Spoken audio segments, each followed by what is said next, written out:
Hello and welcome to Watching Worst Films. My name is Jericho Reed. With me, Kyle Szymanski. Hello, hello. We are the podcast that every week watches one of the Golden Raspberry winners for Worst Film, and in the second half discusses the rest of the year and the other category winners. This year, we are covering 2010 with its winner for Worst Film, The Last Airbender, directed by one M. Night Shyamalan. So, let's get started. We watched this film through less than legal means to bring up our I old watched feature. I watched it legally. It's available on Yeah. Netflix. So There we go. That's when a you watch first time. along. Yeah, I watch. Yeah, it's available on Netflix. So if you want to watch this, you know where to find it for a change. So, Kyle, what was your history with The Last Airbender? Not much. I don't know Avatar. I believe that's the TV show, the animation. The Legend of Aang? I know of it. I know people. So my only background to this film, other than kind of knowing it was poorly received, was I had an acquaintance who was a big fan of the animation show. Not our mutual. Is this our mutual? No. Okay. Someone It's else. a different mutual. And for years, I would just wind him up by saying, "Oh, I really like it. I really like the movie. It's the adaptation. It's great. That's just what we want." And he'd get so angry because he would just moan at me about how it's unfaithful. And I was like, "Oh yeah, it doesn't get good till the movie. It's like McCartney doesn't get good till Wings kind of thing." So I kind of had like a running joke with it, but I've never actually watched it until now. And other than kind of the critical reception at the time. This is 2010, so this is my hiatus from movies. I'm in my void at this period where I'm going backwards and watching older stuff. Give me Caligula. Don't give me Last Airbender. So yeah, it's completely fresh. I know nothing about the franchise. We spoke last time about M. Night and sort of our association with him, that we like him as a director but not a storyteller. So seeing this adaptation I was quite enthusiastic because it's something different for him and something different for me. So yeah, that's about it. What about you? Very similar. No real experience with the franchise. It was always advertised on Nickelodeon when me and my brother would be watching SpongeBob or Fairly Odd Parents or whatever. We're just like, doesn't look very funny. Why would I want to watch that? No jokes in it. Little bald kid? No, not my style. Give me the Ninja Turtles, baby. Yeah. Give me the Street Sharks. Yeah. Oh, deep cut there. Only real heads remember the Street Sharks. So no real experience with the property. I remember, 2010, I wouldn't have been watching Nickelodeon in 2010. Maybe my brother was when I was home from university. I seem to recall this movie getting a big advertising blitz. I remember that. I do remember on that. the back of magazines, on TV spots. I remember seeing this a lot, but having zero interest in watching the movie. So I'm coming to this completely fresh, with no expectations really, beyond being noted hater of M. Night Shyamalan, who kind of won me around last week. Yep, so exactly. My prejudices towards him are really the only baggage that I'm carrying into this film. I mean, it's a big reason I would never have watched this, because again, like we said, whatever we think of him as a director, we don't like his movies. Yeah. He's not a filmmaker. That overall package I enjoy. No. Especially 2010. Like I say, he's burned his bridges with me. Any goodwill's long gone at this point. And I wouldn't have watched it if it wasn't for the podcast. But yeah, again, it's fresh, it's new, it's something different. It's not an erotic thriller, which was always so exciting. There's not a Demi Moore in sight. There's, it's a fresh start, and I'm quite excited for that. Before we delve in, the budget for this film was around 150. I mean, a nice round figure, not around. It's given as $150 million. Would you care to hazard a guess as to how much this film made at the box office? I've been getting very good at this. This has thrown me off.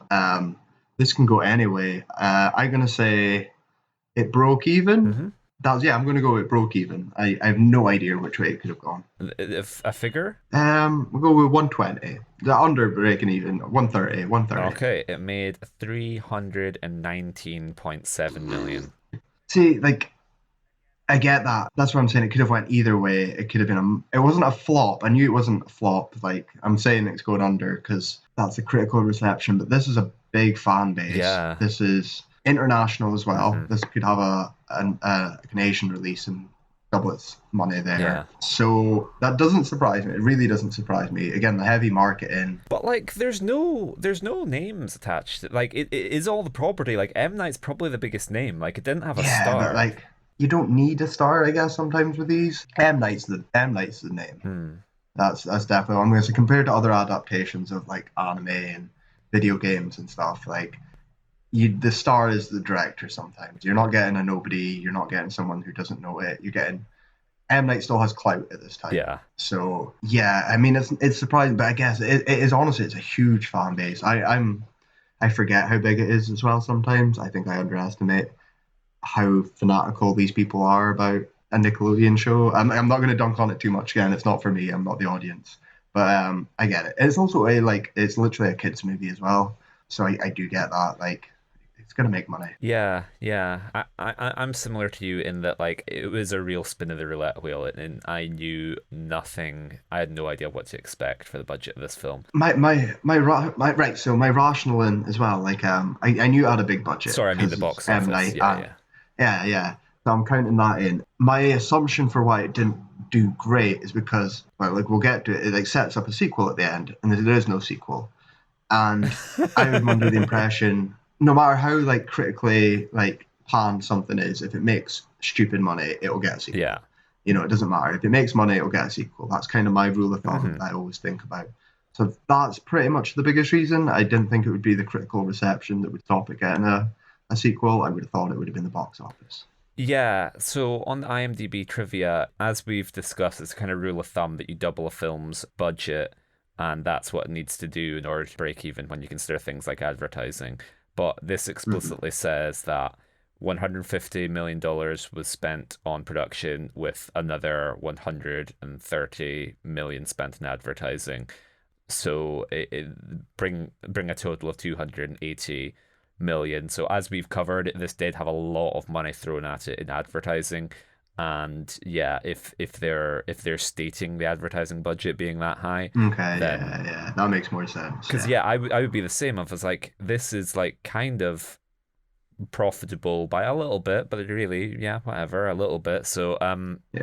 I'm kind of surprised that it didn't get a sequel, even if it was like a Divergent sequel or something where they're like, okay, we're gonna get rid of M Night, we're gonna get someone who can bring this Yeah. in a bit cheaper, but this is sort of like up and running, the wheels are in motion, Yeah. people are familiar, we've Well, got that all the makes costumes, whatever, let's just churn yeah, another that one makes out. sense with it. How hated it was, though, is probably the reason just to go. Maybe not like They're basically like, we've because gotten away with this once. Let's not risk yeah, this. Ladies and gentlemen, it's Tim Burton's Last Airbender with Johnny Depp as Aang. I'd watch it. Yeah, so without further ado, let's get into the film because this is one we watched separately. So I have Yeah, zero idea what you thought of the film. yeah. I know this is fresh, and I like. So this is.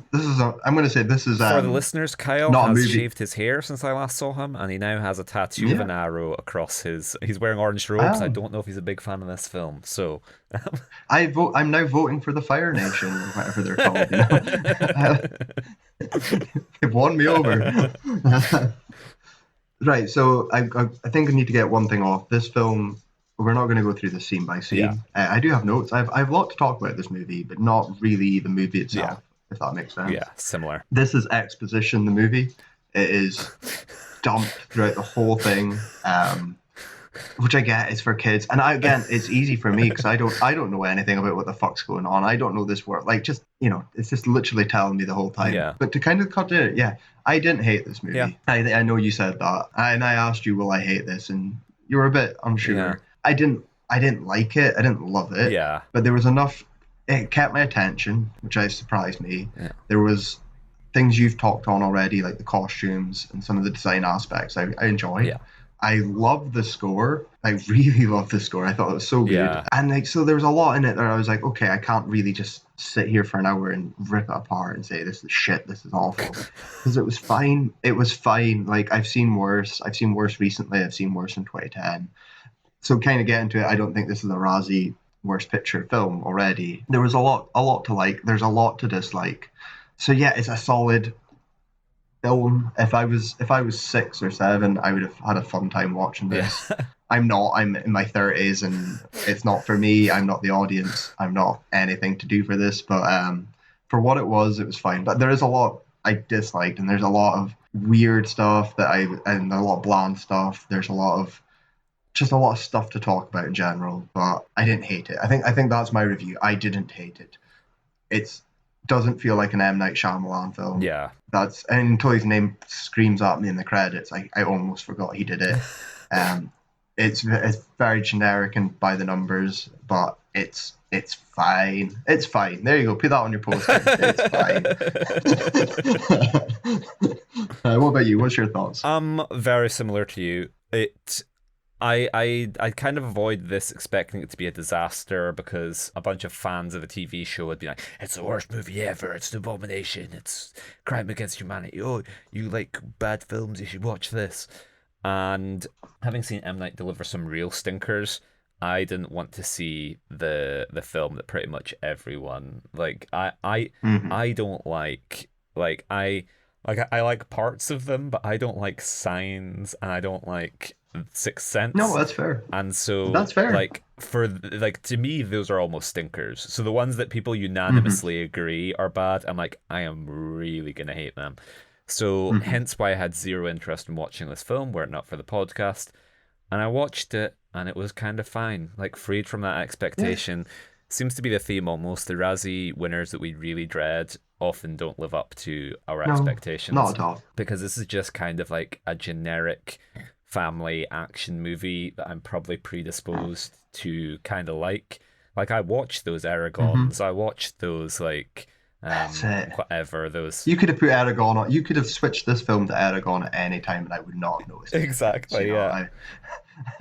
That's exactly. So we might deal with this a little bit later on, but this film had a lot of overlap with my beloved Star Wars prequels, where I kind of felt some fondness for it in some elements. But we will now head on to break down the film in as much detail as we can.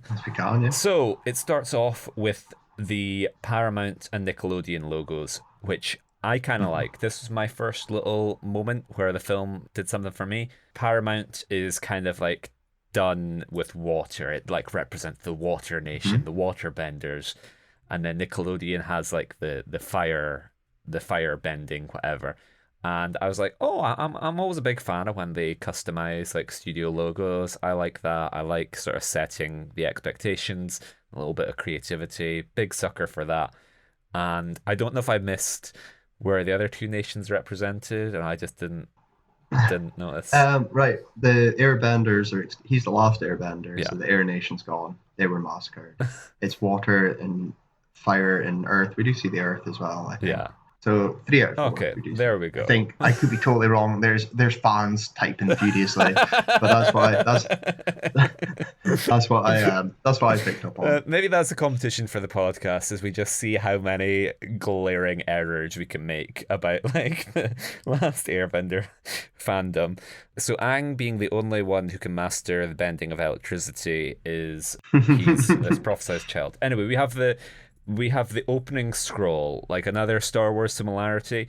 I thought Star Wars right away. We get a big expo dump right off the top. But my question is, why is the opening scroll karaoke? Because it basically lights up one at a time, like one line at a time, as if you're meant to be reading along. And it's like, it's so poorly written. Like, I know was New Hope not meant to be written by Brian De Palma on the back of a napkin or something?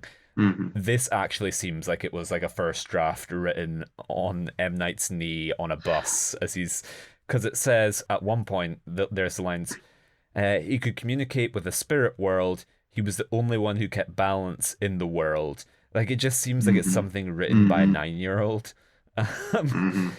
I think I almost forgive it because it's for a 9-year-old, so it's tried to be read by a 9-year-old. Okay, and not.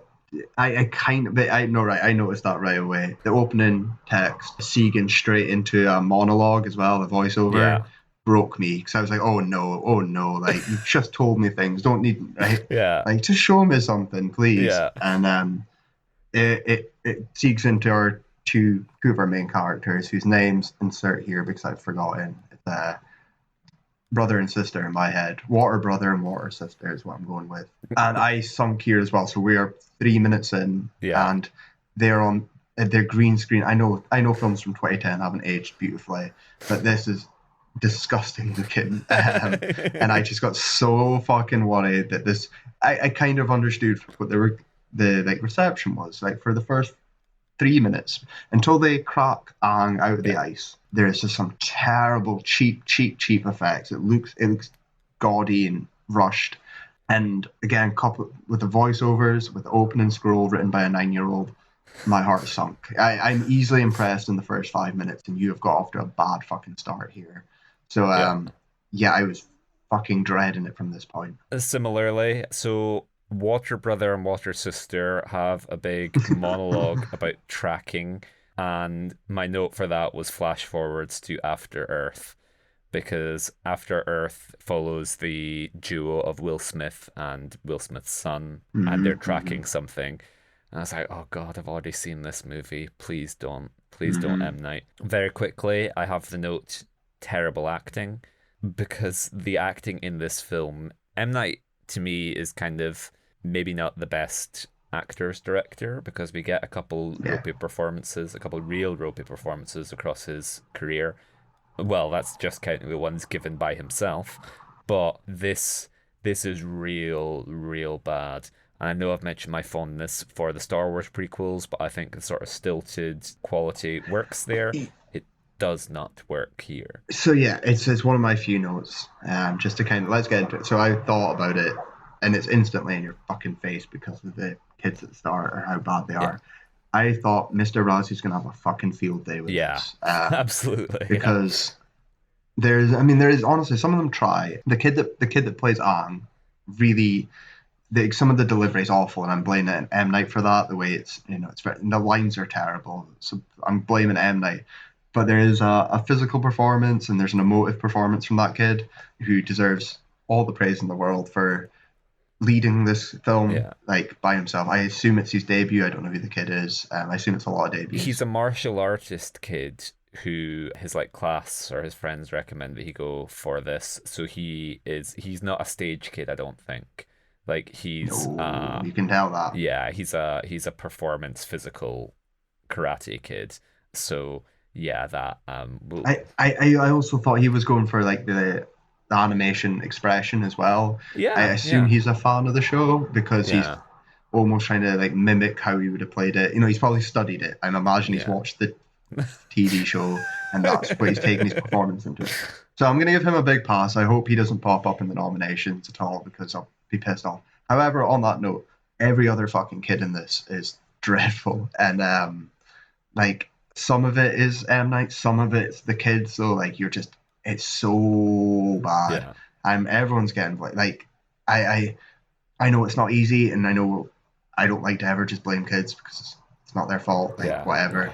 But you can direct children, and Yeah. this is right. So I was thinking watching this, and I was like, "Fuck, see if like Spielberg or a J.J. Abrams made this, like they would Yeah. they would get something out of these kids. Like Absolutely. this Yeah. would be this would, and then so this is I'm going way off topic. You're just gonna have to let me roll with it. Yeah. I was thinking so much out that film where this was just a fun film. Like I imagine Spielberg, and if it was learning your powers, and we're all just Yeah. having sort of a coming of age story, Yeah. I would have loved this film. I really, really, really would have loved this. If This this could have been a film Stranger didn't Things stick, for its age. yeah, Little bald if kid it doing didn't, stuff with magic powers. yes, we all have magic powers. We have to fight the fire magic powers, but guys, we're all learning our abilities and growing and Yeah. learning.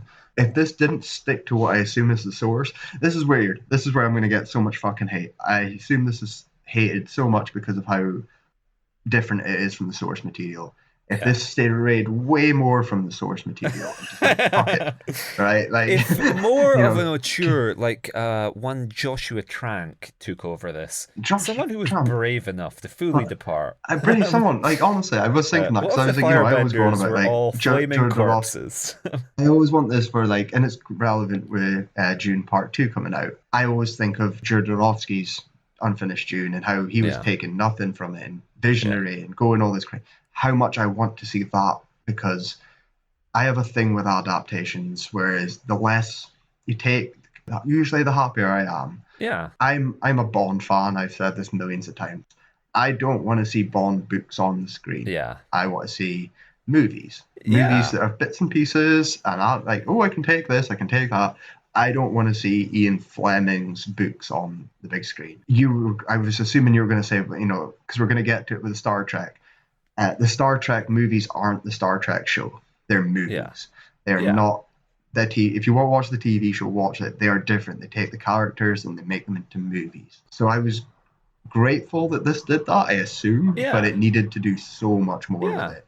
And just fuck all this backstory, fuck all this shit. Just give me a cool Avatar kid with powers that is reincarnated and makes friends and they fight the bad guys. That's the issue with M. Night's just fundamentally the wrong person to do this because he's not like a personality guy. He's not like a wacky adventure guy. He's like a big picture story twist guy. Or he's just a director.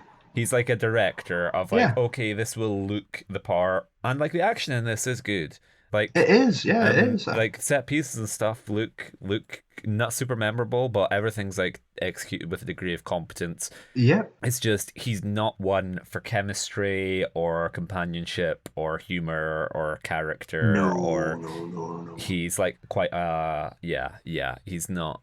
Because that's it. That's everything I've said, and this is where I'm covering it. The stuff I liked, the costumes, some of the design, some of the set pieces, the score, my boy Dev, all the stuff I really enjoyed in this film. None of it was what it should have. None of it was. It was all the gloss. It was all the covering, the actual core of the film. Yeah. Which you're saying there, the companionship, the kid's story. What again? A better suited director would do. That's the biggest problem with this film, and it's glaring as well. You can't not notice it. It can be shiny at times. It can look good. I mean, it looks disgusting and great at the same time. It's a strange film for that.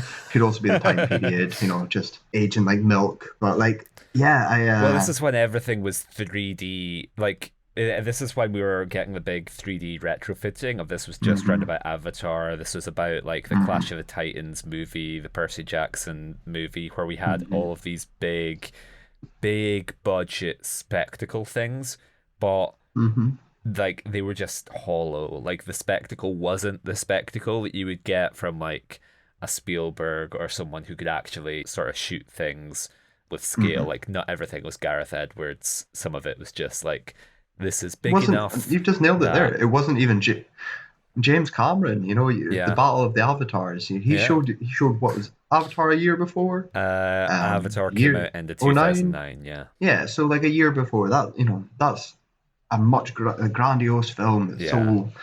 So what you could have taken. I didn't notice this was a 3D film until way later than I care to admit. I don't know if it's just a Netflix conversion or whatever version I'm watching. It wasn't until a little bit later on I kind of noticed, oh, they're framing this to be 3D. I'm noticing it now. It's in my face. Was it always meant to be 3D, or was it one of those weird converted to 3D? I have no idea. I would assume just with the turnaround that it was probably retrofitted, because if this came out in 2010, this would have been in production when Avatar, the Cameron one, was released. So I don't think studios had yet realized, like, oh, hang on, everything needs to be in 3D. So yeah, okay, there we go. About 30 minutes of footage was cut from the theatrical release because Paramount Pictures wanted the film converted to 3D as quickly as possible in an effort to save money. So yeah, I think that was just studios realizing, like, oh, hang on, if we retrofit these things into 3D, then we can charge more for tickets. And also we can bill it as being in 3D and trick people that they'll get the experience of going to Pandora again. So yeah. So to get back on track with the notes, terrible acting. Like, everyone is bad across the board. And then my next note is Dev Patel, who, like an oasis in the desert. I was like, finally, a performer. Finally, 8 minutes into the movie, a performer I know, someone I like, someone who I think is good, and who delivers like a pretty decent performance. He's probably the best. Yeah. I love him. I've just said it before, but he's definitely the bright spot. As soon as he appeared, I was like, yes. Yeah. Because this is M. Night. I'm not expecting his crew. I was like, who's his crew?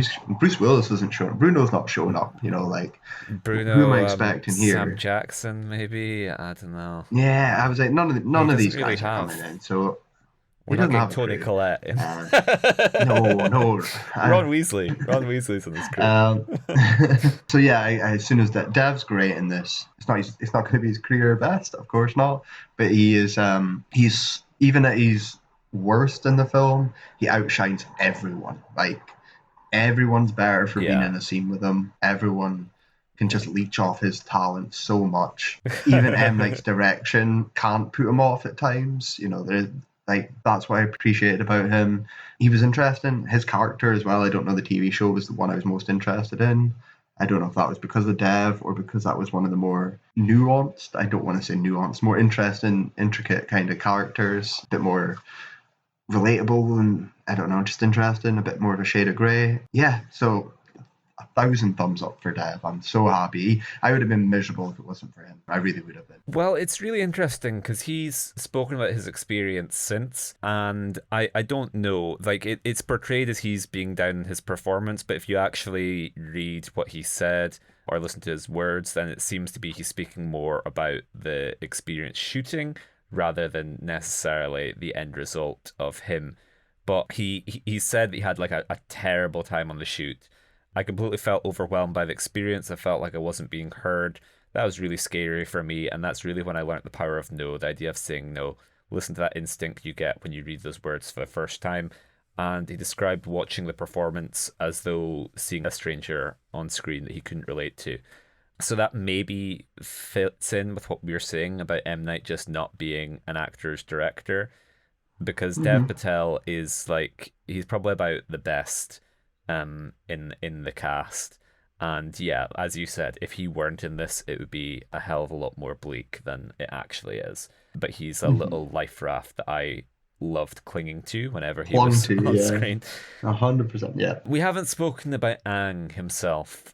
So they fish the little bald boy out of an iceberg. That's kind of he's been introduced at this point in the story because Yeah. the water siblings get him out of an iceberg, and Dev Patel is terrorizing a village, and we get the line, "I'm Prince Zuko, blah blah blah, heir to the throne. Bring me all your elderly."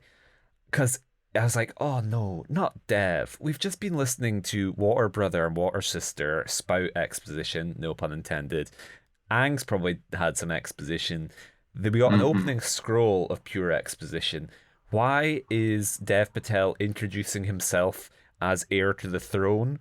Like, it's just a Because random line. Like we can infer this from ourselves. Like, why does yeah, everyone need to give their literally entire life story every time? Like, everybody, hello, I'm the everything, little the bald plot boy. is I'm the last Airbender. That means that the other I've Airbenders been were. reincarnated. Yeah, it's every single fucking line. There's one scene, and it's your scene and your backdrop. I think it's the only time it's show don't tell, and even then he rushes, and they don't even get a chance to tell him. They would have fucking told them. They would have turned around and told them, "Oh, your whole people are dead. They died 100 years ago in a war. You've been locked away for 100 years in an ice cube."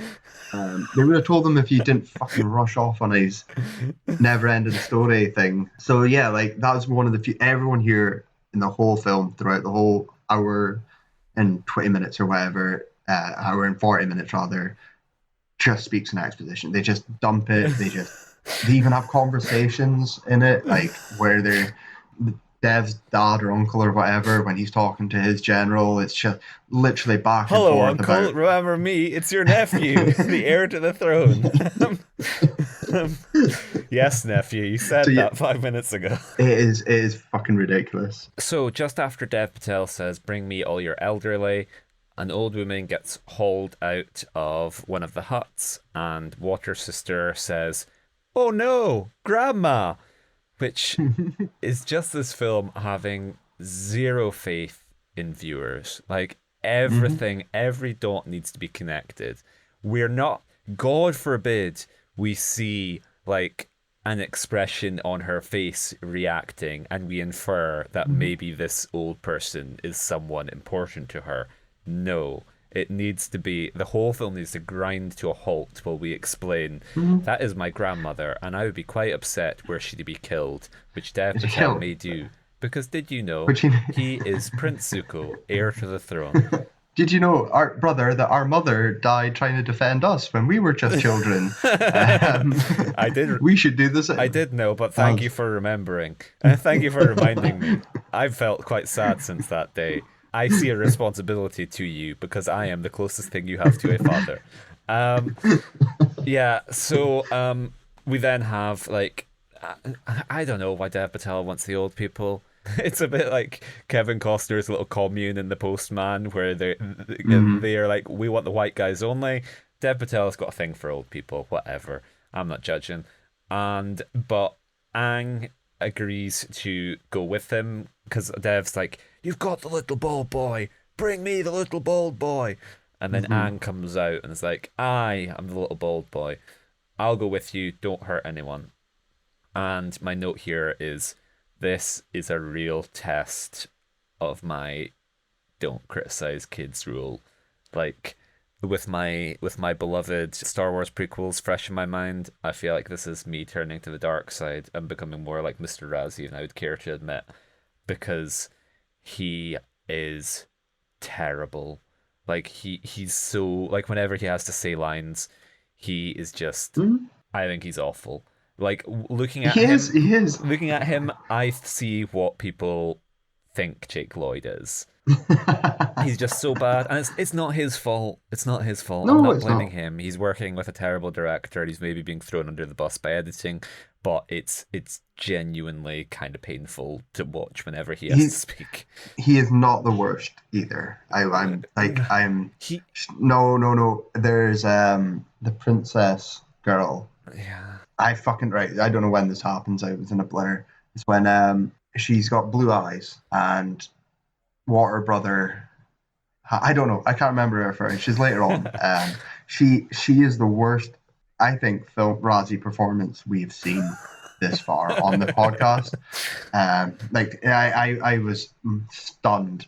Just the way she delivers lines, just yeah. like everything about it, the emotionless, almost like she was AI made. It's the fucking weirdest little thing. Like nobody's good. No. Nobody. That's what I'm saying. Other than Dev and some of the Fire Nation that have a bit of fun, getting a ham up a little bit as his dad or uncle or whatever is fun. It's rotten. I've not seen a group of kids do so badly outside like a Yeah. primary school play or something. This is shocking. So we should maybe reveal now that one of the kids, Water Sister, is David Beckham's daughter-in-law. Water Sister is like a nepo baby. Like her dad's like a big hedge fund manager, investor, and Of course. she's married to like one of the Beckhamses, and I think she's since retired from acting. But yeah, Good. so my next note, they perform a test on little bald boy. They're going to test his midichlorians because they have him in. Dev Patel wants to find out if he's the last Airbender, and so they're like, we're just going to do a test and then we'll let you go. And they do the test, and he fails it. He passes it. He reveals that he is the last Airbender, and then we're like, well, we didn't expect this, and now Hmm. we can let you go. And he's like, but you promised. Hmm. So they take the last Airbender away. And my next note is some of the worst acting I have ever seen in a movie ever. Because it's like a truly impressive ensemble where every time you think you're kind of on the film's level, M. Night just pulls someone else out of a closet and you're like, oh great, here's another terrible, terrible performer. And another little ray of light for me was Mr. Aziz. Mr. Aziz from Spider-Man 2 and Mother's Day. He's in the movie. He's a Fire Hmm. Nation guy. He's like the leader of the Fire Nation.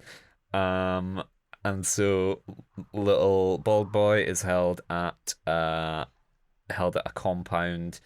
And my next note, extreme close-ups, manic exposition, because yeah, I think we just get like Dev Patel is just spouting more expo.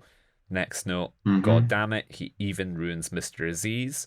because Hmm. Mr. Z's is kind of okay, but again, with the rule of this film, the longer you're in it, the more opportunities you're being given to fail. So eventually, M. Night's going to throw you under the bus with just like a line of dialogue or a reel of exposition that no human being has any hope of delivering. I have narration. I think Mr. Aziz gets stuck with another big narration monologue. And that concludes my notes for the film. So, Yeah, like honestly, there's nothing more. It's so fucking simple to say as well.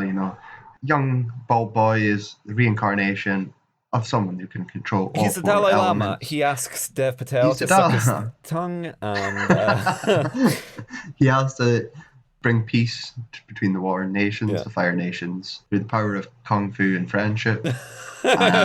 He's a master of Like karate and friendship for everyone. he Dev Patel is going to learn the errors of his ways, Yeah. and that's pretty much Yeah, like Dev there's Patel nothing breaks him more. out. There's like Which is a which I like. I do have to stop. I actually was gonna, if I could have been asked looking for a better screen cap at the back, I was gonna look up his Blue Spirit, I think it's called. yeah, yeah. Yeah, cool mask, really cool design. I don't know if that's from the show. I don't know, but it looked cool, and I was like, oh right, you've got my attention here. This design aspect, some of it I really liked. So when he turns face and stuff, I was excited. And there's a terrible line as well where they're fighting A and terrible Avatar line runs in this away, film, Kyle. and he's just like, "But we could be we could have been friends, or we can be Yeah, buddies, or yeah. something." And I was like, "I get it. I fucking get it, Avatar." See, like honestly, there's nothing more to say about the actual film. It moves along. Mhm. He learns how to use water. He learns how to move rocks. He learns how to do things, and the film is set up for a sequel, so we don't even get a good conclusion. No, He talks to a fucking dragon while he's that's my meditating. very final note is the big sea dragon. Yeah, I don't know.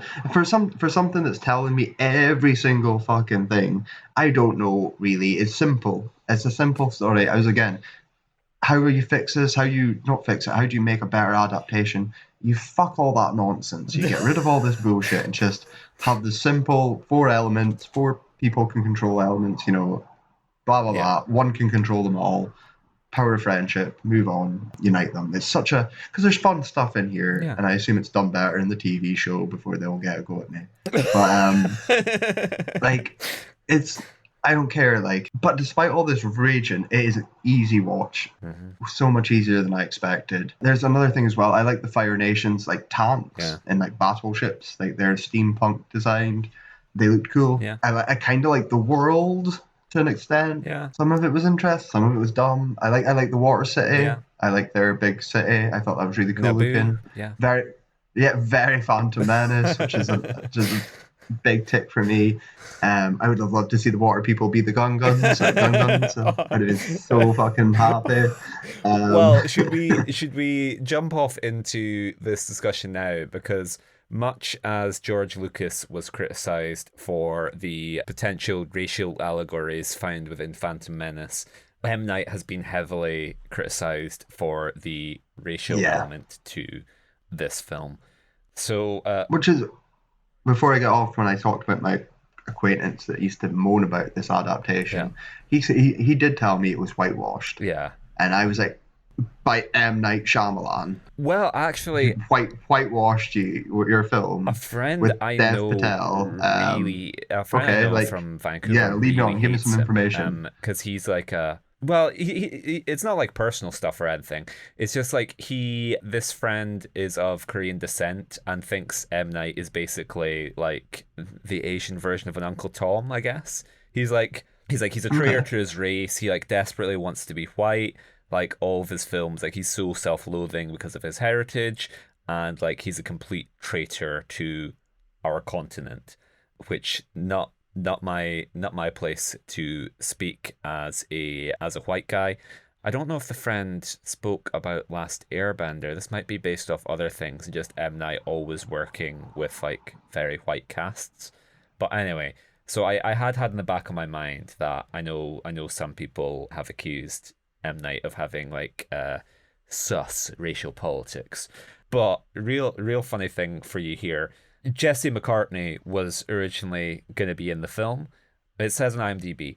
Nicola Peltz Beckham was M. Night Shyamalan's only choice to play Katara. She was actually cast as a personal favour to her father, billionaire Nelson Peltz, whom Paramount owed it to. The rest of her family had to be cast around her, which is why Katara, Sokka, and Kana are the only Caucasians in the Southern Water Tribe.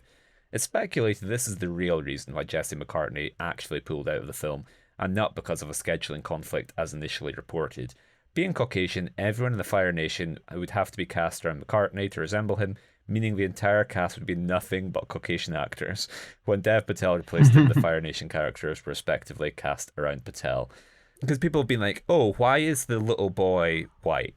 Like, why is the lead white? And why are the supporting cast, like, why are the only ethnic minorities in the film the villains? And portrayed as like sort of savage, violent villains, whatever. So, like, yeah, I don't know. That would have been a funny alternate world to imagine, in which is Jesse McCartney, and this is just the whitest film, the whitest film imaginable.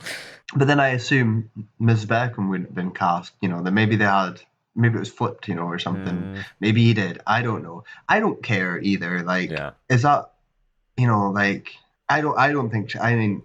I don't think M. Night's, maybe he is self-loathing, maybe that's true and stuff, but he's not someone I think of, you know. I think of After Earth as well, you know. I think of, he's not someone who I've noticed, you know. We've watched a lot of white films, almost all white films, to be honest, and you're coming out like fucking Dirty Love, you know, there you go. That's a fucking all white film. I think the problem is the whitewashing of the characters.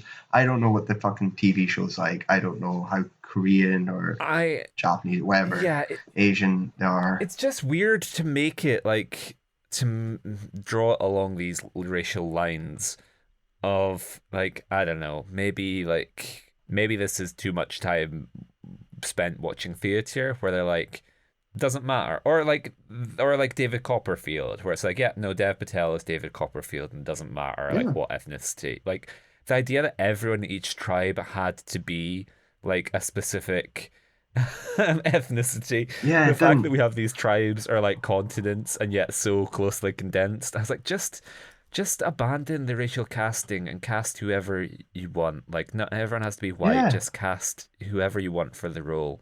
Exactly. Like I mean, exactly what you're saying. David Copperfield. I think of Dev now. I think of obviously the Green Knight. Yeah. And I don't think about it once because it's a fucking movie. Yeah. Like I don't. Like, we can just go with 100%. It. Like, there's no need to be like, okay, well, I want to cast these 3 central white leads, so I guess that means everyone else in the film has to be white. No. But he could commit to it and just like, I don't know, double down. What if he just had like being George Lucas-esque stereotypes? Or if he had them all speaking like Gungan type patois. Misa in the Fire Tribe. You're gonna bend the air? That's what I would have. I would have George Lucas's Last Airbender, where the Nemoidians are the Groundbenders. We've got like the Gungans, the like Toydarians are another. Give me water. Yeah, exactly. Give me water.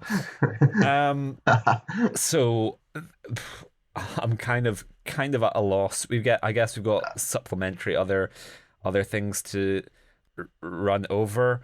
As well as Dev Patel, M. Night's kind of trashed the movie. He referred to Last Airbender and After Earth as junk movies.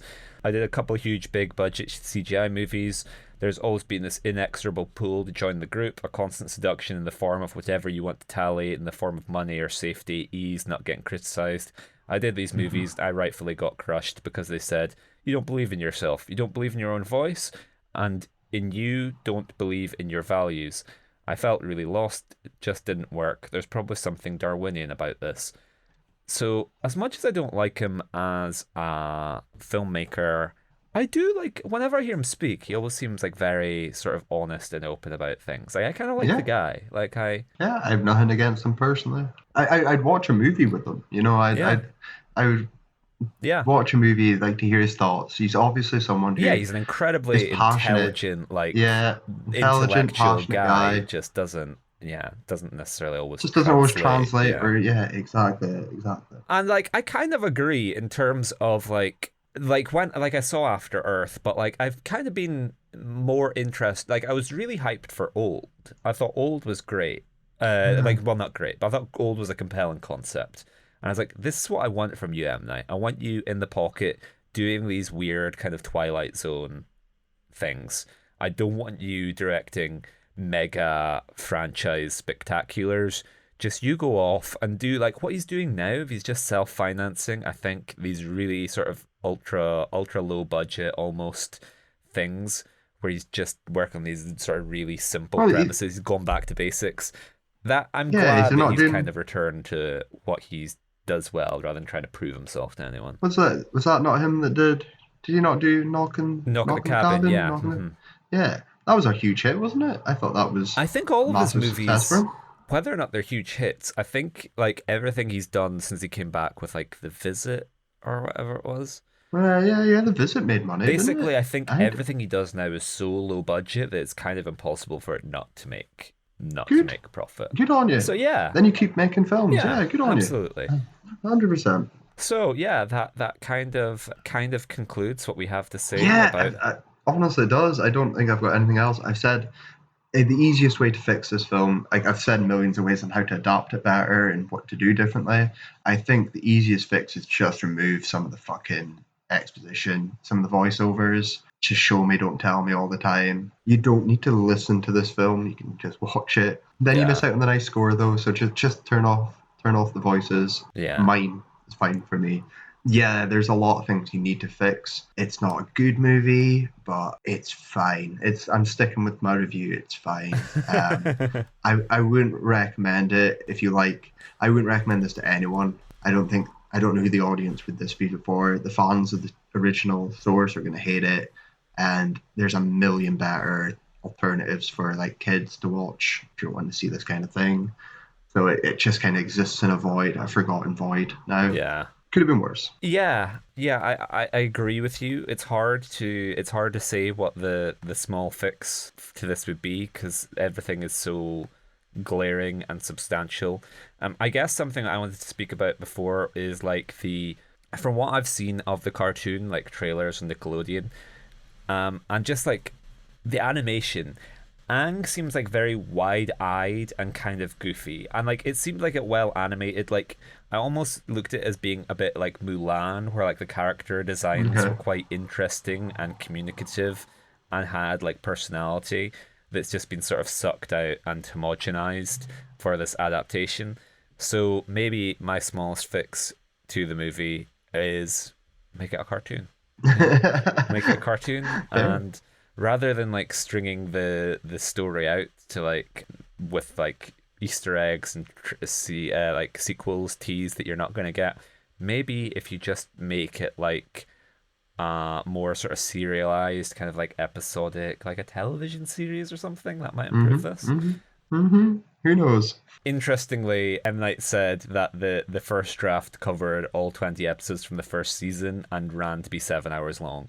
So it's like, was this ever planned as a mini series, or was like M. Night seriously in thoughts of like, yeah, maybe I'll release a 7 hour Avatar movie? Fucking hell. Okay. Fair. Then the Razzie worthiness of this film, I think it's bad, and like I've said, it has some of the worst acting I've ever seen in a motion picture, but it's kind of generically Aragon bad in that, like, yeah, it's Razzie worthy, but I'm kind of surprised that this won when there are movies about this bad out kind of every Yeah. year. I agree. 100% agree. Yeah. So, running over the nominations for the film, worst supporting actor, Jackson Rathbone won.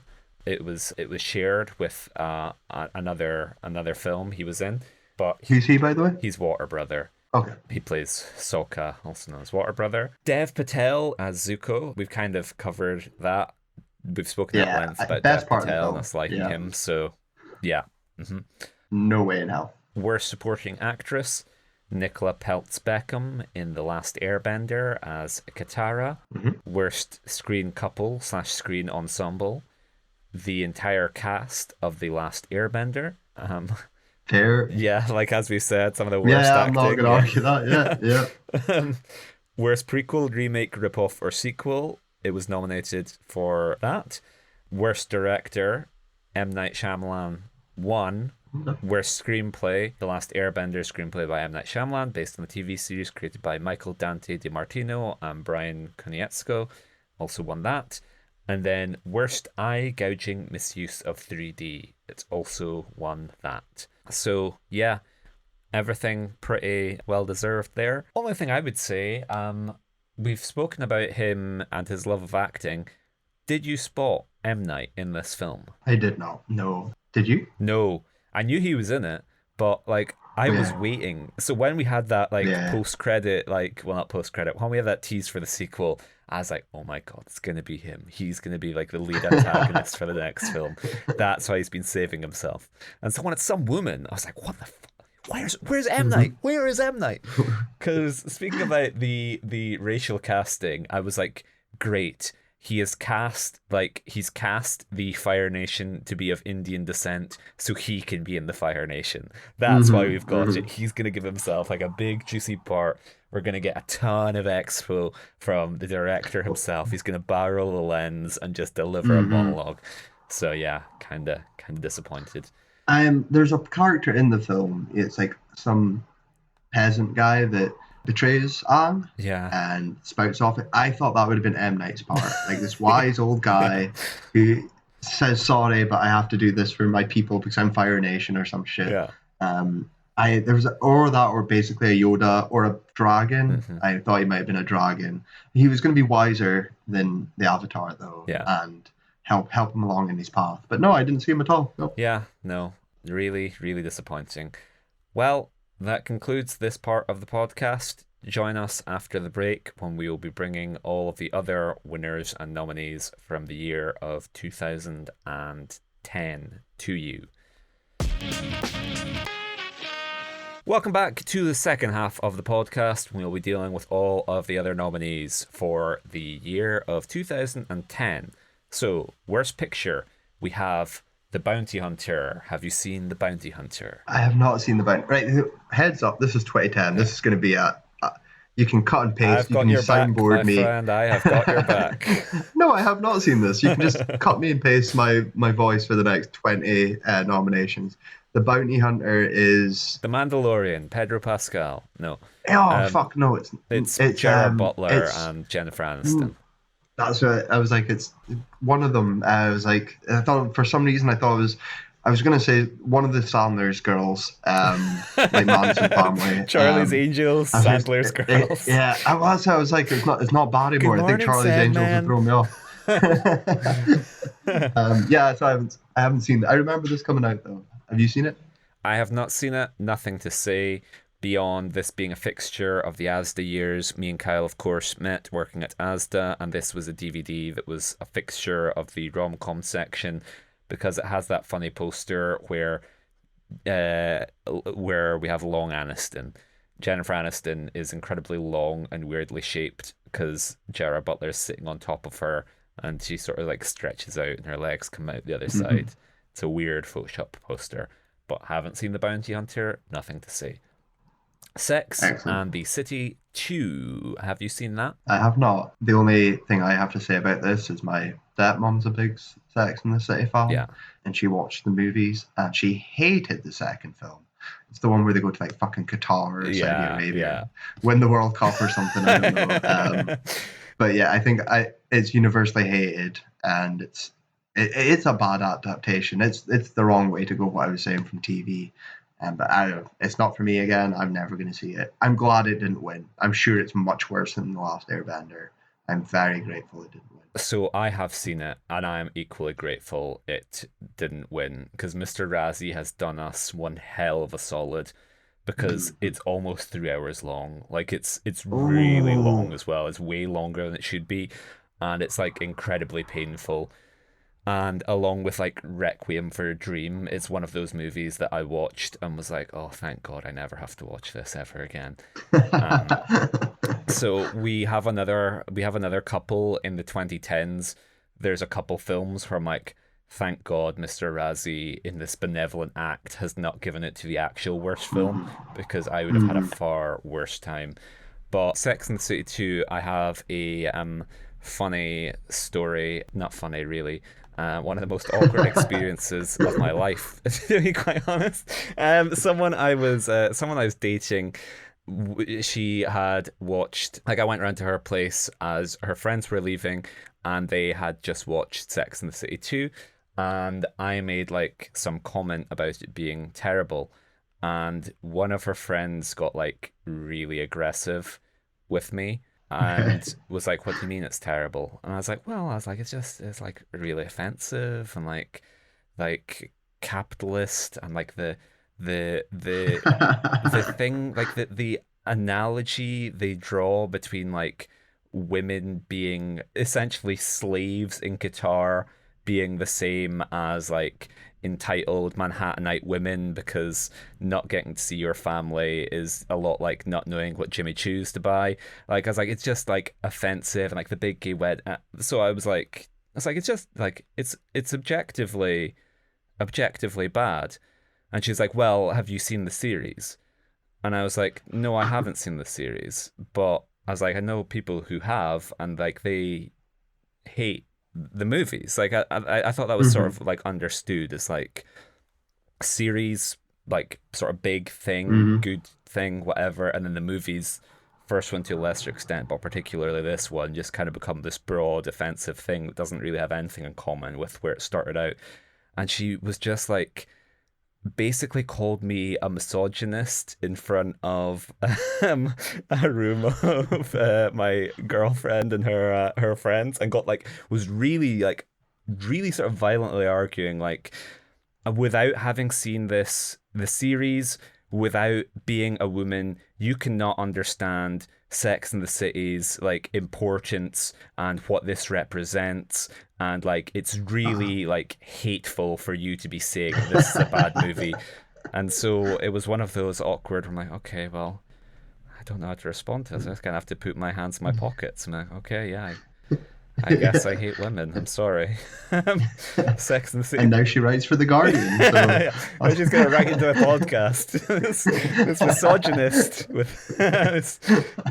But yeah. So anyway, that was incredibly uncomfortable. Where I do not have the right to criticize Sex and the City 2 without having seen the entire series and also being male. So nothing more to say on the topic. Moving on to the Twilight Saga, Eclipse. what number is this? So you're asking the wrong person, because I watched all of these in lockdown and I watched them out of order. So I think this is three, but I think I watched this as two, because I watched it and I was like, I'm pretty sure one of these was called New Moon. So So I've seen number. I've said before. I've seen the first film yeah, and I've seen the last yeah, one, Breaking Dawn Part Two. I think it yeah, is. So I've seen the very first one and the very last one, yeah, and the part two of the last one, not part one. yeah. I've seen nothing in between, and I like to keep that as long as I can. I'm glad it didn't win because that would have broke my streak. I don't want to know what happens in the middle. I'm happy just to give me the start then. So I assume you've seen this one. You have. You just said. So Yeah. how is it? So they kind of blend into one a little bit. I think maybe the reason why I subconsciously might have skipped straight to this one is directed by David Slade, who did Hard Candy, who did 30 Days of Night, and who I most appreciate for being one of the big directors on the Hannibal TV series. Oh, okay. I thought you said David Spade there for a second. I got so excited. I was like, that's the one. I okay. Maybe I should have watched it. So this one isn't good. This is just like a middle entry. Like, this is just like, yeah, like a middle entry where I kind of like treading water, waiting for other stuff to happen. Like, as a love triangle, like it kind of fails. Like, I think Twilight is like setting stuff up. Mhm. New Moon, Edward goes away and is going to expose himself at the Vatican or something, and we get Jacob introduced.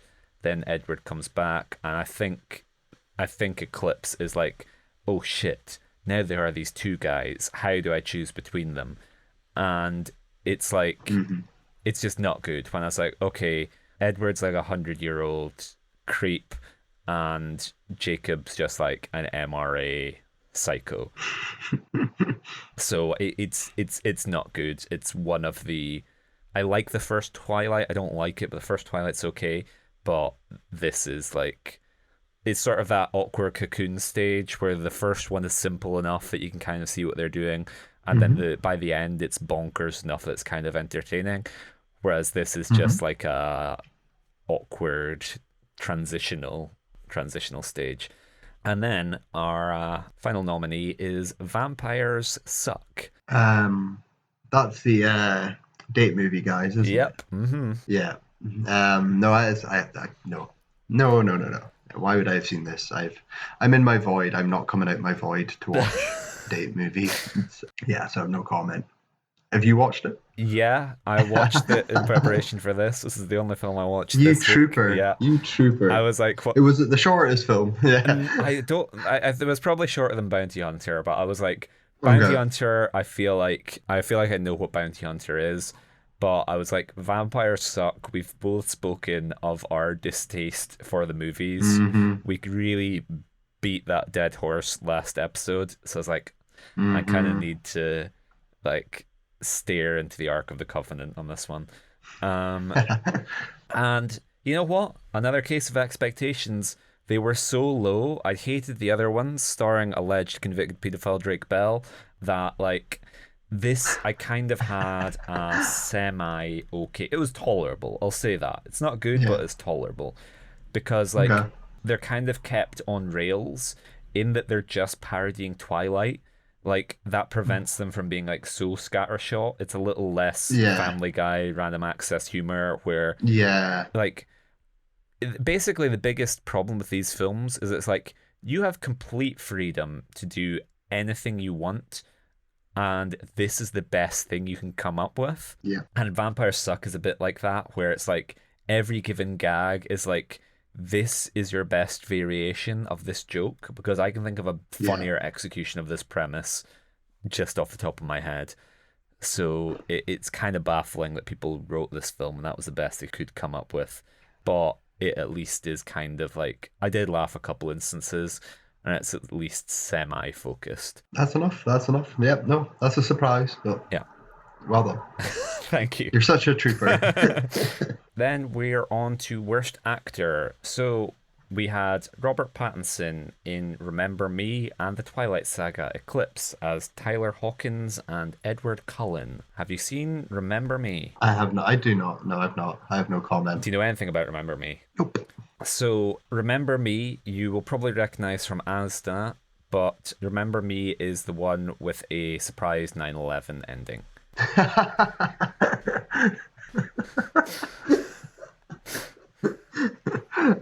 That sounds amazing. How is it? Have you seen it? Yeah, so I think this was probably also in lockdown maybe, or this was in the run up to the Batman when I was watching some of the lesser seen films, for me anyway, in Pattinson's filmography. I burnt through like my Cronenbergs, my Claire Denis, so it was back to the early year teen idol films. So Remember Me is like a kind of like whatever romance, teen romance, and then he goes to work. And like he goes to work with his dad, and the camera sort of like zooms out, and you see that he is in one of the twin towers, and like there's like, I don't know, it maybe starts on like his dad. I think his dad's Pierce Brosnan, or his dad's someone surprising. It's like, pass me the newspaper, son. And he's like, you see the date is like September the 11th, 2001, and then the camera zooms out and you see they're in the trade center. But like, it's just like, it's a regular movie, but just with a 5-minute scene at the end, which makes it 9/11. So yeah, that's kind of, Remember Me should probably be nominated rather than Pattinson. Because Pattinson, he's fine in Remember Me. Like, he's not bad. I don't know what the worst performance I've seen him give. Maybe Jacob. Not Jacob. Maybe Edward, just because it's not great material. But, like, even that, I don't think especially 3 in as well, I'd assume he's phoning really it in. Up. Yeah. Yeah. Yeah, so I don't think he's that bad. But next up, we have Taylor Lautner in the Twilight Saga Eclipse, and Valentine's Day as Jacob Black and William Willie Harrington. Willie Harrington. Yeah. Valentine's Day. Yeah. That's 2010. Shit. Yeah. That brings me back to a happy hour time. Yeah, we covered him on Valentine's Day, Yeah. didn't we? Extensively. And The he's not good. Taylor relationship, Yeah, the Tay where double taste. Jacob making his problematic men's rights comments on his podcast. Yeah, no. Yeah, so like first off, he's bad in Valentine's Day, but he's not the lead. Yes, And he's he's not. also bad in Eclipse, but he's probably maybe not the lead. So I guess fine. Like I have less Yeah, issue with I this than I mean, have with Pattinson. yeah, but then you can't have your cake and eat it too. What is Patterson? Patterson's the lead fucking role along with Stewart, so it's not even if you're third, you're still third, you're still supporting. Get fucked. So yes, technically happy to see him here, but he is not the worst lead actor. Yeah. Then we have Gerard Butler in The Bounty Hunter as Milo Boyd. Great name. That's a Seagal name. I like that. So Yeah, no comment. yeah, Gerard Butler is bad in certain things. Like I can certainly imagine him being bad. This is like 2006. He kind of came onto the scene with 300, didn't he? And so by 2010, he's probably beginning to phone it in a little bit. So I can certainly imagine him being Razzie worthy. Then we have Jack Black in Gulliver's Travels as Lemuel Gulliver. Have you seen that? I have not. I heard it was really bad. Yeah. I think I wanted to go see it because when's Pick of Destiny? Like 09? I want to say 7, but yeah, probably around Is about. it that early? Maybe. I was on a Jack Black hot streak anyway. I remember seeing like Nacho Libre and Tenacious D in the cinema. Yeah. And I was like, I'd like to see Gulliver's Travels with Jack Black. That sounds interesting on paper. That could be fun. But I think it got such negative reviews that even at 1920, I was like, no, I think I'll sit this one out. Didn't burn too much. So no, I haven't seen it. I wanted to see it though, so I think I listened to the critics. So Big of Destiny was 2006. Oh fuck. And yeah, Gulliver's Travels. So I saw this on, I think it came out around about Christmas. I just remember seeing not Pick of Destiny. I remember seeing Gulliver's Travels on my mum's birthday, and it's not great. It seems to, I think it. Yeah, just let me look this up. Yeah, no, James Corden is in that film. So Okay. no, it's not good. 0 out of 10. 0 out of 10. And Jack Black, not one of his better performances, but calling him Razzie worthy would perhaps be a stretch. And then, of course, the winner, we have Ashton Kutcher in Killers and Valentine's Day as Spencer Ames and Reed Bennett, respectively.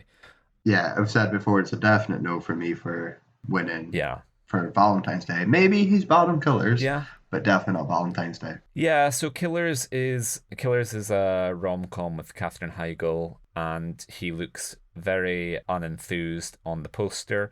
But yeah, I agree. I can't remember what I said in the special, but like I think he's fine on Valentine's Day, and particularly when you see him in company here, he's better than Taylor Lautner for sure. So don't really agree with that. Worst actress.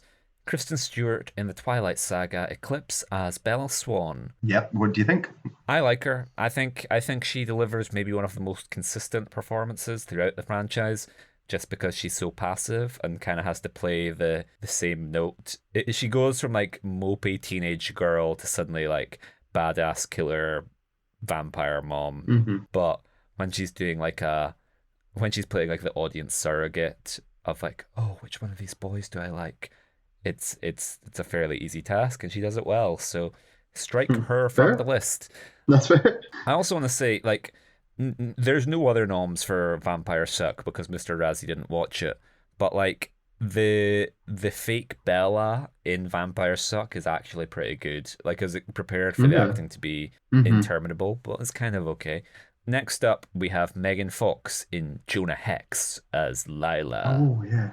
I have not seen Jonah Hex. I always remember the cover looked like Van Helsing. Yeah. That's it. That's all I know. I remember seeing it probably from our time in Asta and being like, oh, Van Helsing with a different name. Yeah. Yeah, no comment from me. Well, what if I told you the cast for Jonah Hex? Lay on me. We've got Wes Bentley, John Malkovich, okay, Michael Fassbender, Will Arnett, and Michael Shannon. Oh, That's a hammy cast there having fun, isn't it? Yeah. Um, So I have seen Jonah Hex. I liked the Jonah Hex comics when I was younger.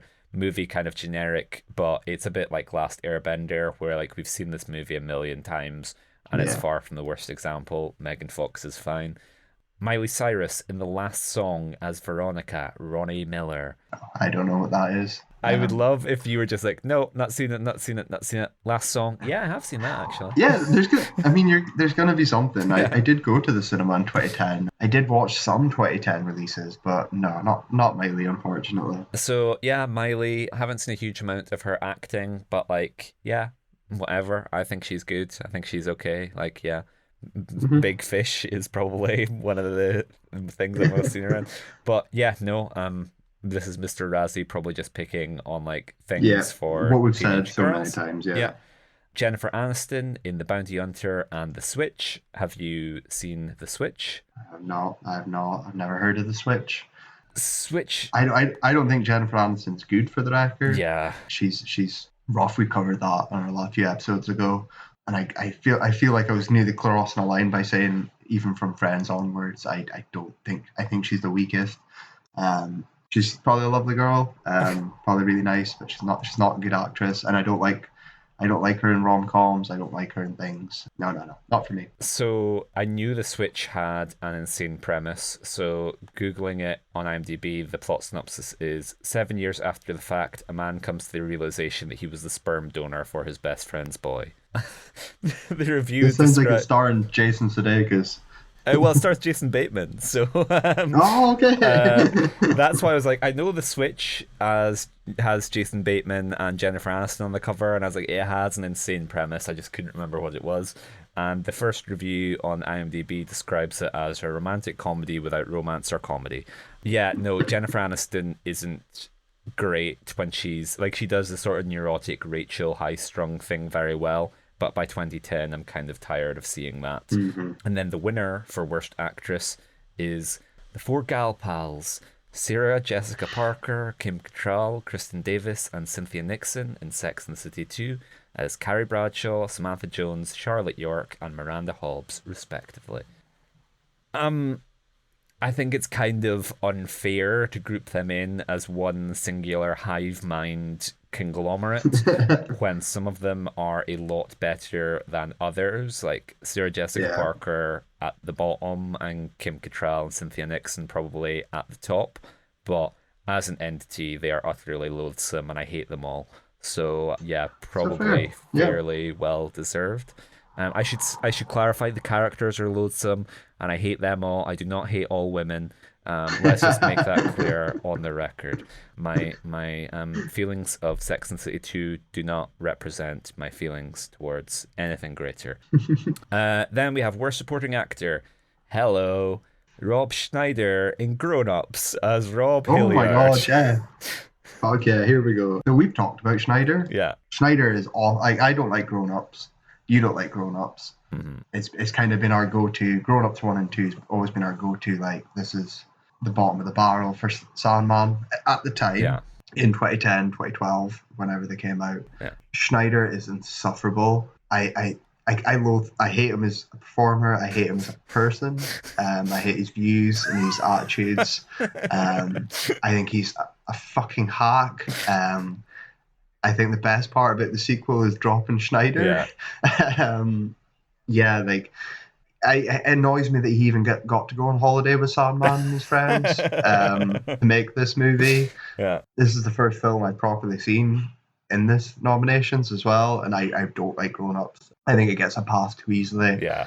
So yeah, like well deserved here for me. Well, I completely agree with you. This gets like a massive pass because why is this not hmm nominated for Worst Picture? hmm You don't know at this point in time that Grown Ups 2 is going to come out and it's going to be even worse. So that's the only thing. Like now, retrospectively, you don't really speak that much about Grown Ups because Grown Ups 2 is worse in every regard except for Yeah. quantities of Schneider featured.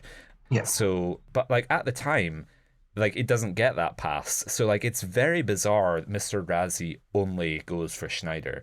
They both kind of blend into a blur. Is he the one that's like dating an old lady in Grown Ups, or is that David Spade or You're, Swardson? yeah. I think it's Swartzen. Okay, yeah. I've merged them in my brain. I remember the set pieces now. I don't remember anything else from them. My brain's been damaged. They're all just Adam Sandler's insufferable fuck friends, and like, yeah, so yeah, no, well Yeah, deserved. But I would also say nominations for David Spade and Nick Swartz. yeah, 100%. Then we have Dev Patel in The Last Airbender as Zuko. See the first half for our thoughts on that. We have George Lopez in Marmaduke, voice only, The Spy Next Door, and Valentine's Day as Carlos Glaze and Alfonso Rodriguez, respectively. Well, we spoke about him on Valentine's Day. Yeah. You've not seen Marmaduke or I The Spy Next Door? I've never even heard of The Spy Next Door. Pete Davidson's my Marmaduke.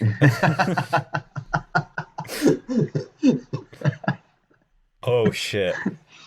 Lee Pace is apparently the human in Marmaduke, so I'm like, oh no, am I gonna end up watching? Am I gonna You end up are gonna watching watch Marmaduke now? Marmaduke special coming soon. Well, Steve Coogan's in it for you. Oh no! Right, we're gonna have to watch them both back to back. Compare them. Yeah. So yeah, no, kind of no real strong thoughts on him. No. Next up, another favorite of yours, Billy Ray Cyrus in The Spy Next Door as Colton James. Oh, great name as well. So double Cyrus nomination. Yeah. It is the peak of probably the Cyrus mania. Yeah. So I understand that. Billy Ray, I've not seen. Again, haven't heard of The Spy Next Door. Love him in Mulholland Drive. He's fine in Hannah Montana. Yeah. I love a bit of Billy Ray. He's the whack-a-job kind of nutters I can get behind. Yeah. I wish he was the lead, so I assume he's cameoing. I assume this is a small part. Jackie Chan is a star of Spy Next Door, so I don't know. He might be like the father. My pitch for Spies Next Door. Oh, so it was written by Bryant Levant, who directed the Flintstones movie, of course, because Cindy Beagle spoke about him. Yeah. So my pitch for you is that Jackie Chan is a spy who moves in next door. Kids are obsessed with him being a spy. Parents are kind of disinterested, absent in their life, and so allow their kids to run riot and to sort of like spy on the spy next door. It's Rear Window. In my pitch, I don't know if this is true for the movie. Basically, it's Rear Window with the kids and with Jackie Chan living next door, and Billy Ray is going to be their dad, who's like, "Oh, kids, I'm on tour, and you better not be bothering the neighbor while I'm away to Tennessee with my stepdaughter Miley." So yeah, that's my. I like to imagine my pitch is that Billy Ray's a racist redneck, and two neighbors on each side of him locking them in is George Lopez and Jackie Chan. Amazing. But they're all spies, so so we're gonna have an international incident between the three of them. I would buy a ticket for that. And then the winner is Jackson Rathbone in The Last Airbender and the Twilight Saga Eclipse as Sokka and Jasper Hale, respectively. So he's Water Brother. Oh, okay, yeah, he sucks. I'm not gonna argue that one. Schneider's worse. Schneider deserves it. Schneider deserves always to win, but I'm not going to argue. He's not good. He almost deserves it just as like an achievement award for managing to be in The Last Airbender and Twilight in a single year. It's a rough year. A friend of mine at university, like one of my best friends, was like obsessed with him. Like she basically ran like a Jackson Rathbone stan Tumblr for a while. So I had to hear like a lot about this guy, not knowing like, because I hadn't seen Twilight, not knowing anything about him really. And he doesn't really he doesn't really stand out in Twilight. I assume he's one of like, well, Jasper Hale. I would have guessed he was one of the Cullen clan, but he's so bad as Water Brother. Like, yeah, no. Then moving on to worst supporting actress, we have Barbara Streisand. Sands, like the beach. Sands. In Little Fockers as Rose Fokker. Okay, so I have not seen this one. I gave up at Meet the Fockers. Yeah. That was enough. I like Meet the Parents. That holds a little place in my heart. Meet the Fockers was just not for me, and I don't need to see the third one. So Yeah, I assume you have though. Yeah, we've spoken about Yep. films that sort of have weird places in your life. So, Meet the Fockers was a film that we watched in chemistry class for some reason. It was just one of those DVDs that always hung around the classroom.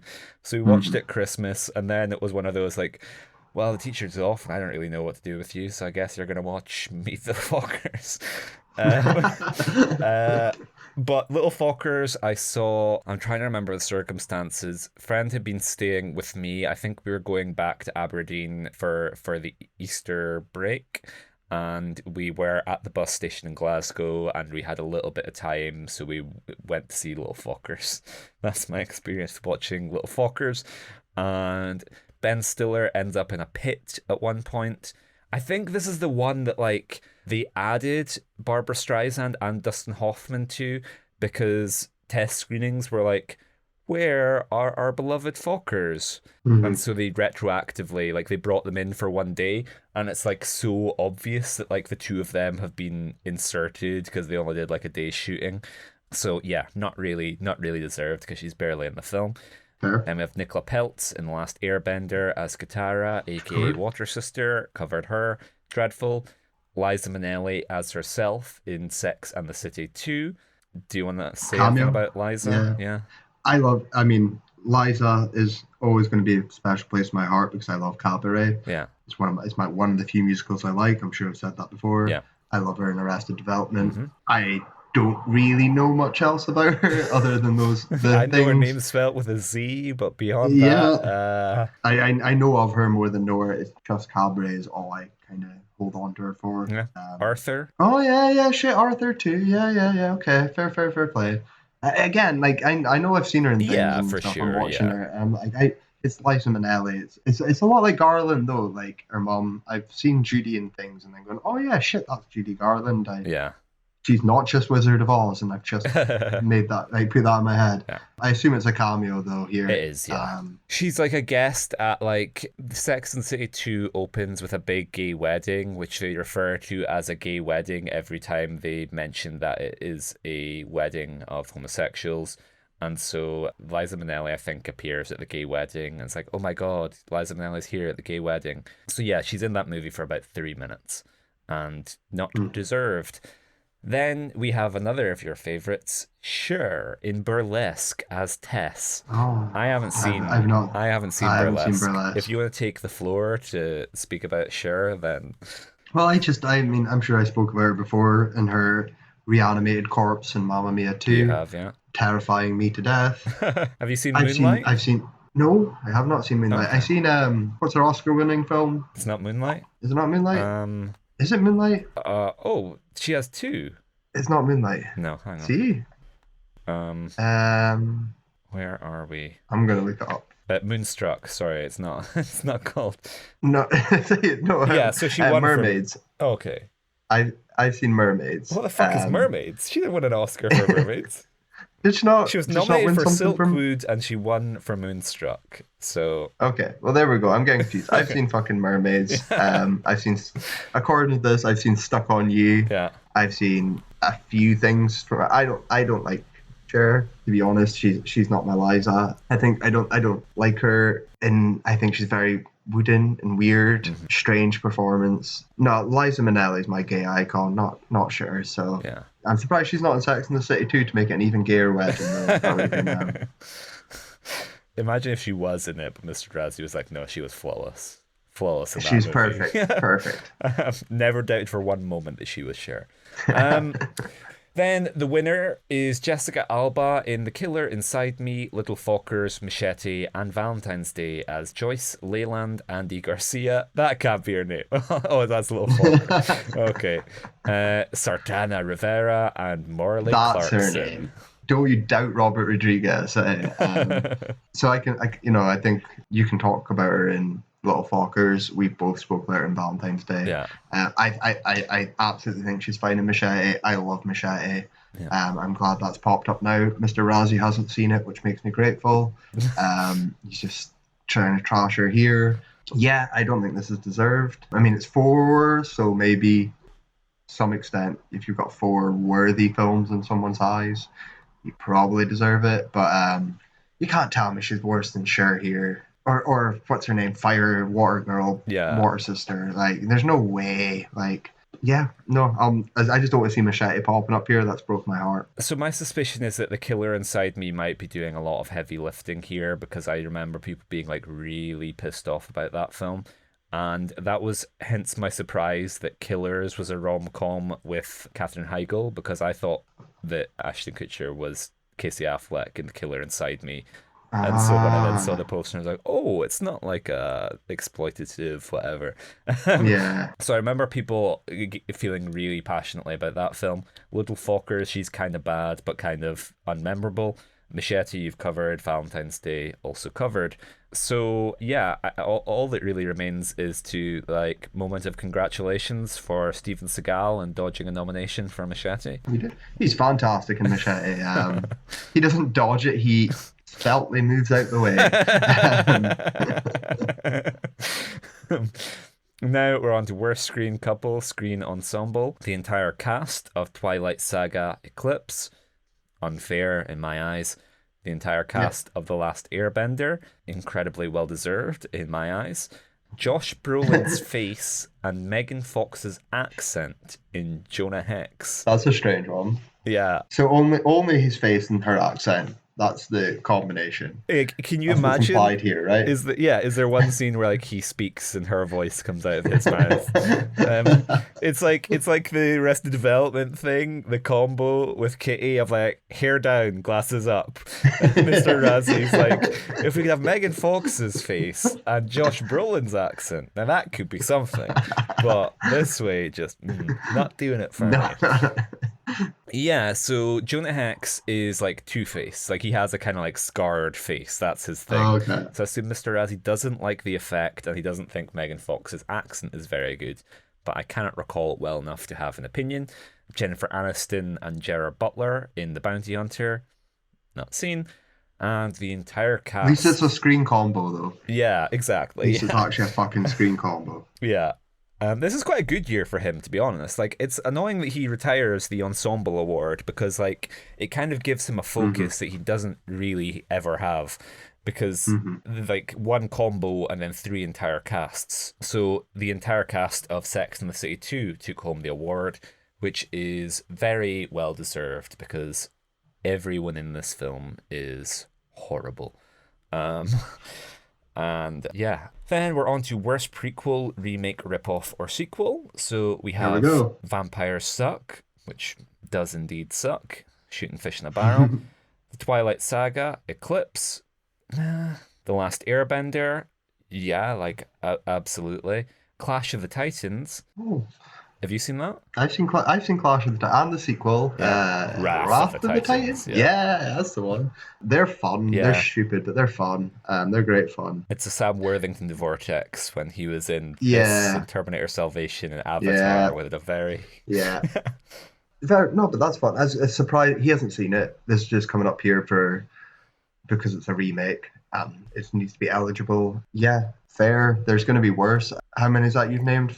4? the next one is the winner. Okay. Go read them out again to me, sorry. Vampires Suck, Twilight, Yeah. Last Airbender, Clash of the Titans, and the winner is Sex and the City 2. Okay. So where's Little Falkers? Yeah. Like, no. I'm not having that. Like, you take out Clash of the Titans there, mister. I'm not having that.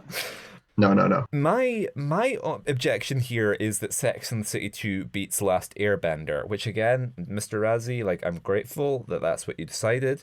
Don't take this as me criticizing your decision at all. But like since Worst Picture came to a punch up between them, does he just give this one to Sex and the City 2 because it is both a sequel to the first film and the TV series, whereas Avatar is just kind of a remake of the TV series?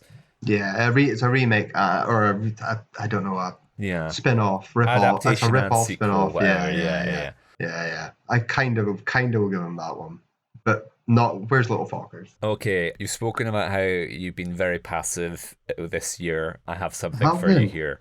Worst director, Sylvester better not be Stallone for Rodriguez. The Expendables. They were going to say Rodriguez. I was going to shoot him. Okay. No, I I knew Stallone was going to pop up for an Expendables. I thought it would be 2 and 3. Yeah. I don't even know if he directed those, the I second don't and think he third one. did, no. But I like the Expendables, especially the first one. They get stupider, they get way turned up too quickly and just don't give. I think the first one's really fun. It's not what it should be. Yeah. The older I get, the more I realize, okay, it should be more like an 80s film. Yeah. Rather than just 80s guys. Yeah. But it does have its missed opportunity. I'm not gonna. It isn't. It again. Why is he's just dunking on Stallone here, which is something we're going to come on to in a lot more detail in the near future. Yeah. But yeah, no. I like Expendables. It's my favorite of the three. I really like his fight with Stone Cold Steve Austin in it. I think that's great fun. I remember it really well. No Arnie yet, if I'm right. He has a cameo. Him and Bruno have cameos, but they're in it for a very Yes. So yeah. Yeah, it's probably my least favorite of the three, purely for that reason. Not enough Arnie, but I don't really think like it's another perplexing one where I'm like, it's weird that Mr. Razzie thinks that was the worst directed film, but he couldn't single anything greater out about it. Like worst ensemble. No. Surely it's a bunch of guys he hates. Bruno, Arnie, Stallone. Like he's not. He didn't watch it. He didn't see it. It's just like Seagal escaping. He didn't watch them. So it's a good year. I'm happy for them. Yeah. Then we have David Slade for the Twilight Saga Eclipse. Like his other stuff, think this is fine. Michael Patrick King for Sex and the City 2.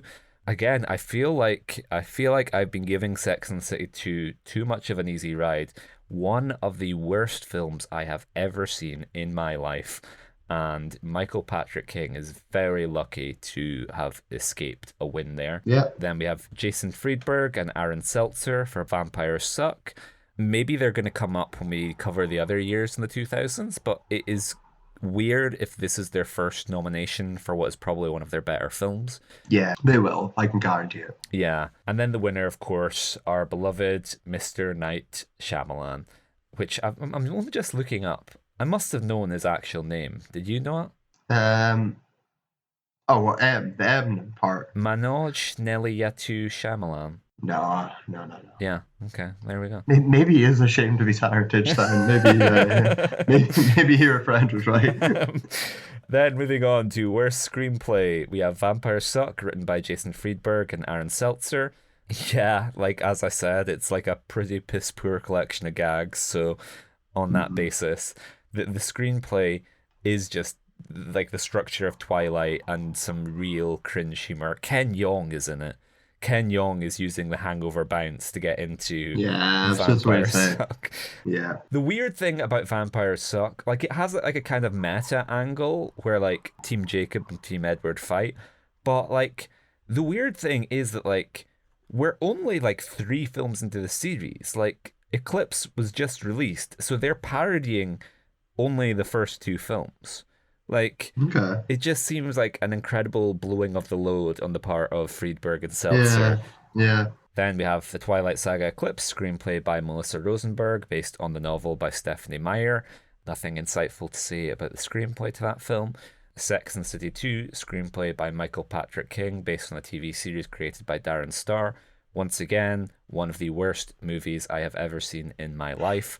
Nothing salvageable in there whatsoever. Terrible, should have won. Little Fockers, screenplay by John Hamburg and Larry Stuckey, based on characters created by Greg Gliena and Mary Ruth Clark. So, characters created by Greg Gliena, so that means he named Greg after himself, presumably? Yeah, I'd assume so. Do you reckon or coincidence? Do you reckon Meet the Parents is autobiographical and Greg Gliena is actually christened Gaylord Gliena? Yeah, 100%. Or at least something similar, 100%. That is a very good shout. And then the worst screenplay goes to The Last Airbender, screenplay by M. Night Shyamalan, based on a TV series created by Michael Dante DiMartino and Brian Konietzko. So, yeah, bad screenplay, but not as bad as Sex and the City 2. And then our final category, Mr. Razzie Bullshit of the Year Award, worst eye-gouging misuse of 3D. We had Saw 3D, The Nutcracker, Clash of the Titans, Cats and Dogs: The Revenge of Kitty Galore, and the award goes to The Last Airbender. So of these, I have only seen Clash of the Titans. So I'm going to throw it over to you if you want to speak about Saw or any of the other ones. I don't think you've seen Cats and Dogs. No, I've seen Saw. Saw 3D is, could be wrong, 7, 2, 3. 3D then Jigsaw. I think it's 3D then Jigsaw. Yeah. Mm-hmm. So it's the 7th one. Yeah. See, I went to see this in the cinema with my sister. We have a running tradition of going to see the Saw films together. Yeah.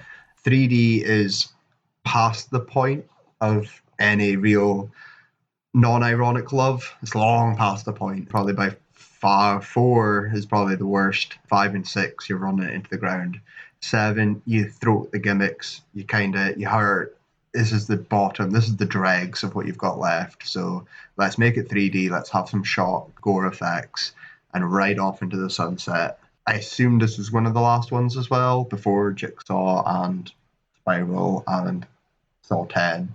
Yeah, he's not seen it. I hate this. I hate this period of 3D. This is like Texas Chainsaw 3D as well. Yeah, it's a gimmick. It is just for Halloween to get people to go, oh.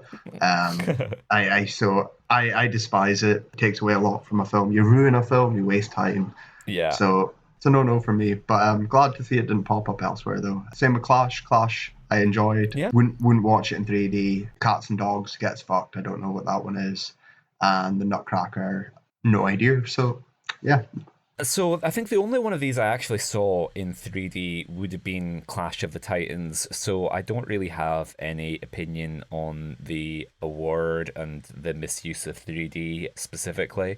I do know it was like a really bleak period for cinema when everything was just this cash grab of, we've seen James Cameron execute it well, so let's just retrofit this into 3D and it allows us to charge more.